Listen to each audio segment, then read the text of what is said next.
So this is a song called Who Invented Mondays. It's the terrible first song I ever wrote.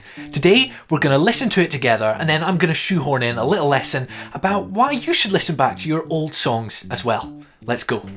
I've no idea what to do with myself in that gap. I feel like it should have an intro song, theme tune sort of thing. I don't know.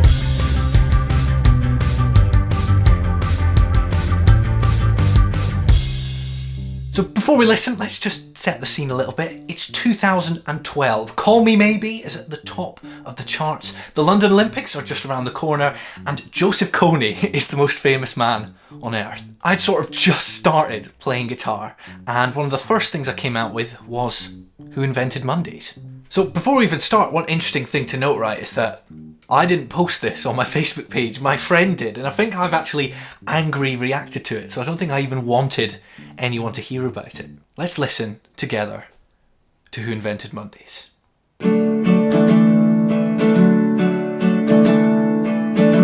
That's the same riff as Rewind by Paolo Nutini.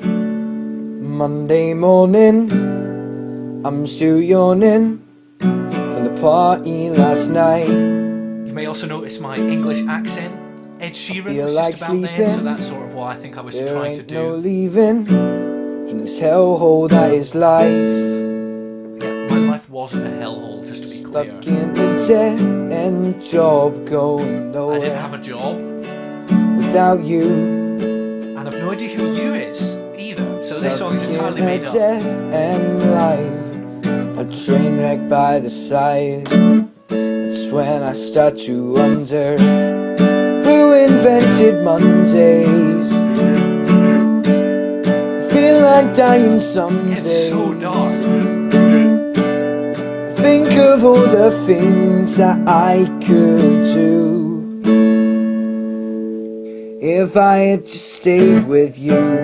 This would carry on a tradition. It carries on to this day of not really writing a bridge for my songs. I guess you'll hear the doo-doots going on. That's my dad in the background in the living room. I asked him to do that. Who invented Mondays? That's painful, that. I feel like dying someday. I think of all the things that I could do if I had just stayed with you.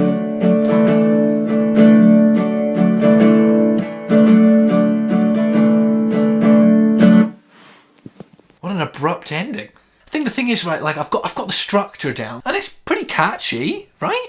That's a cool lyric. Who invented Mondays? There's stuff in here that's acceptable, mixed in with the stuff that is not acceptable. That's enough nostalgia, probably, but that sort of brings us to why I'm making this video in the first place. Here are two reasons why you should go back and face the cringe and actually listen back to your old music. So the first reason, and this might not be obvious if you're a new viewer, but I've actually come a long way since then. It does feel good, I guess, to be able to pick holes in something that you did and know that you would do it better now. It gives you perspective of your place within, your own lineage as a performer. I started here. You can mark that point. I am here, but one day I'll be here. And I think that feeling's kind of invaluable. There is a famous book about stealing from people.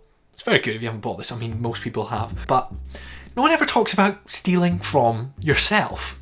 Say you're stuck for a bridge or a chorus, you can go back and listen to some old songs or old voice memos and just see what's on offer, see if anything clicks. And if you're where I am in my career, then no one is going to notice or care. Saying that though, I mean, even professional songwriters do this. Eric Carmen, who wrote All By Myself, a classic tune, this is a quote from him. I went back and listened to a song that I'd written in 1973 called Let's Pretend for the Raspberries. I thought, Let's Pretend was a nice melody. The song didn't go quite as far as I thought it should have. I'll go back and I'll steal from myself for this. Let's pretend that tonight we'll live forever. Da, da, da. And then all by myself. Don't wanna be all by myself anymore. So like, it's hardly noticeable really, but it totally works. So it's not just Eric Carmen, I've done this as well. I'm actually not sure if anyone knows this, but my 2017 EP has a song in it called 2 Degrees, which actually steals something from Who Invented Mondays. See if you can tell what it is. 2 degrees, but I'm still all smiles. Quite a feat for the British Isles. I'm too in love with your face to feel the cold. I'm too in love with these days to know I'm so. Who invented Mondays? I'm too in love with your face. So yeah, 5 years after Who Invented Mondays, I wrote a song that wasn't pretending to be anyone else, had lyrics that were actually true to my life, that didn't have my dad on backing vocals, and that I actually chose to put out into the world. P.S. if you want to listen to that song, there's a link in the description to my SoundCloud. So that's kind of it, I guess. That's why you should go back and face the cringe and listen to those old songs. It gives you a nice little ego boost, and then you might find something useful that you can pop into your songs today. Let me know, how do you guys think about this? Do you actually go back and listen to your old songs, or do you just sort of square them off because you can't bear to even think about them? Let me know in the comments. Oh, one thing actually. This is actually the guitar that I did Who Invented Mondays on. A Monday morning, and I'm still yawning from the party last night. I feel like sleeping, but there ain't no leaving this hellhole that is life. I'm stuck in a dead-end job going nowhere without you. I'm stuck in a dead-end life, a train wreck by the side. That's when I start to wonder, who invented Mondays? I feel like dying some days.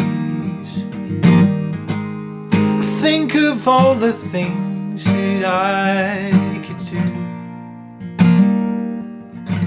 if I had just stayed with you. There you go, the proof's in the pudding. Like and subscribe, I'll see you in the next one.